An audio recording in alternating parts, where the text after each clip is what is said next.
اس زمین پہ اللہ کے ایک کریم نبی عزیر علیہ السلام اللہ کے ہر حکم کو تسلیم کرتے تھے، انسانوں میں محبت، امن اور ایک دوسرے کے لیے احساس کو پیدا کرتے تھے۔ حضرت عزیر بن شلخیہ بنی اسرائیل میں حضرت موسیٰ علیہ السلام کے بعد تشریف فرما ہوئے۔ آپ تورات کے حافظ اور لوگوں کو اللہ کے اصول سمجھایا کرتے تھے۔ جب بنی اسرائیل قوم نافرمان ہو گئی تو اللہ نے اپنا عذاب بابل کے بادشاہ بخت نصر کی صورت میں نازل کیا۔ وہ بنی اسرائیل کو چن چن کے مارتا تھا اور اس نے یروشلم کو تباہ کر کے تورات کی ایک بھی جلد باقی نہ چھوڑی اور تقریباً 40,000 بنی اسرائیل کے عالموں کو مار دیا اور 1,00,000 یہودیوں کو قید کروا دیا۔ ان بنی اسرائیل میں حضرت عزیر علیہ السلام بھی تھے۔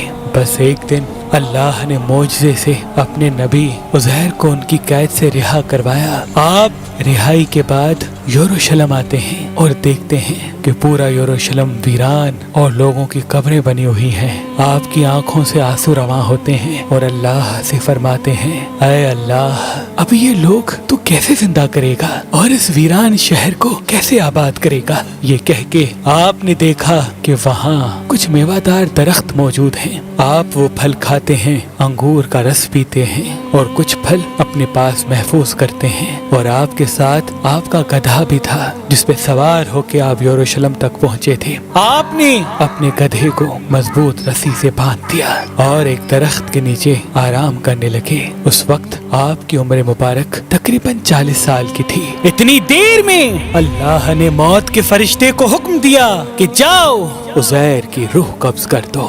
حضرت عزیر علیہ السلام اور آپ کے ساتھ آپ کا کھانا اور گدھا زمین پہ ایسے ہی پڑا رہا۔ وقت گزرتا رہا، زمانہ بیتتا رہا۔ اللہ نے اپنی مخلوقات کی نظروں سے آپ کو پوشیدہ رکھا تھا۔ تقریباً 70 سال کے بعد فارس کا ایک بادشاہ یروشلم کی طرف آیا اور اس کو آباد کرنے لگا، اور اس کو دیکھ کے بنی اسرائیل کے وہ لوگ جو بخت نصر کے حملے کے بعد ادھر ادھر بھٹک گئے تھے، وہ سب آ کے یروشلم رہنے لگے اور نئے نئے باغات اور عمارتیں بنائی گئیں اور اس شہر کو پھر سے آباد کیا گیا، پہلے سے زیادہ خوبصورت بنایا گیا۔ مزید 30 سال گزرنے کے بعد جب تقریباً 100 سال گزر جاتے ہیں تو اللہ نے حضرت عزیر کو پھر سے زندہ کیا اور پوچھا، اے عزیر بتا تو کتنی دیر سویا رہا؟ حضرت عزیر علیہ السلام کی موت جب واقع ہوئی اس وقت صبح کا وقت تھا، اور جب آپ اٹھے تو عصر کا۔ تو آپ کہنے لگے، شاید میں صبح سے عصر تک سویا ہوں۔ اللہ پاک نے فرمایا، اے عزیر دیکھ، تمہارے ساتھ تمہارا گدھا بھی سویا تھا۔ اب جو عزیر علیہ السلام اپنے گدھے کو دیکھیں تو آپ کے گدھے کی ہڈیاں زمین پہ بکھری ہوئی تھیں اور آوازیں غائب آنے لگی۔ اے عزیر، اللہ نے تمہیں 100 سال تک سلا دیا اور آج پھر سے تمہیں زندہ کیا ہے۔ اب دیکھ تیرے گدھے کو میں کس طرح سے زندہ کرتا ہوں۔ حضرت عزیر علیہ السلام دیکھتے رہے کہ آپ کے گدھے کی ہڈیاں جڑنا شروع ہو گئی، ایک ڈھانچہ بننا شروع ہو گیا اور اس پہ ماس چڑھنا شروع ہو گیا، اور رفتہ رفتہ وہ گدھا زندہ ہو کر آپ کے سامنے کھڑا ہو گیا۔ پھر اللہ کا حکم آتا ہے، اے عزیر دیکھ، آج بھی تیرا کھانا ویسے کا ویسا ہے جیسے 100 سال پہلے تھا۔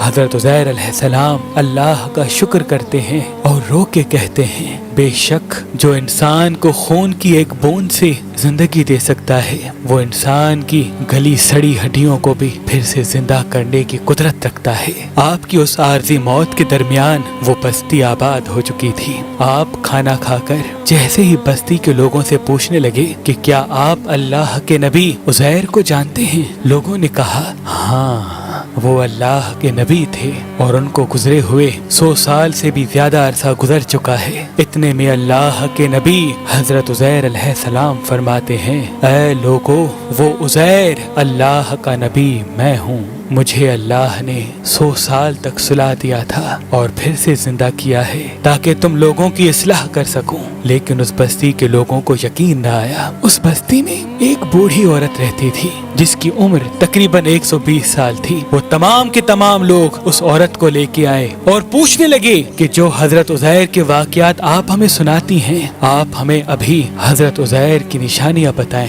وہ عورت ایک ایک نشانی ان تمام لوگوں کو بتانے لگی اور وہ سب کے سب لوگ ہر اس نشانی کو حضرت عزیر میں دیکھنے لگے کہ آپ کے کپڑے بھی ویسے ہیں، آپ کی آنکھیں بھی ویسی ہیں، آپ کا بولنا بھی ویسے ہے، آپ کا چلنا بھی ویسے ہے۔ اتنے میں وہ بوڑھی عورت جو نابینا تھی کہنے لگی، اللہ کا نبی عزیر جو بھی دعا مانگتا تھا اللہ وہ فوراً قبول کر دیتا تھا، اللہ نے ان کے ہاتھوں میں شفا کو رکھا تھا۔ اے شخص، اگر تو واقعی اللہ کا نبی عزیر ہے تو میرے لیے دعا کر کہ اللہ میری آنکھوں کو صحیح کر دے۔ تو یوں حضرت عزیر علیہ السلام دعا مانگتے ہیں اور اللہ اس بوڑھی عورت کی آنکھوں کو روشن کر دیتا ہے۔ اب جو وہ عورت حضرت عزیر کو دیکھے تو چیخ کے کہنے لگی، مجھے قسم ہے اپنے خالق کی، یہی عزیر ہے۔ وہ سب کے سب لوگ حضرت عزیر کے قدم چومنے لگے۔ اب وہ چند لوگ اور وہ بوڑھی عورت حضرت عزیر کے ساتھ بنی اسرائیل کے لوگوں کے پاس آتے ہیں، جہاں حضرت عزیر کا بیٹا اور پوتے بھی موجود تھے جو بوڑھے ہو چکے تھے۔ وہ بوڑھی عورت سب کو بتانے لگی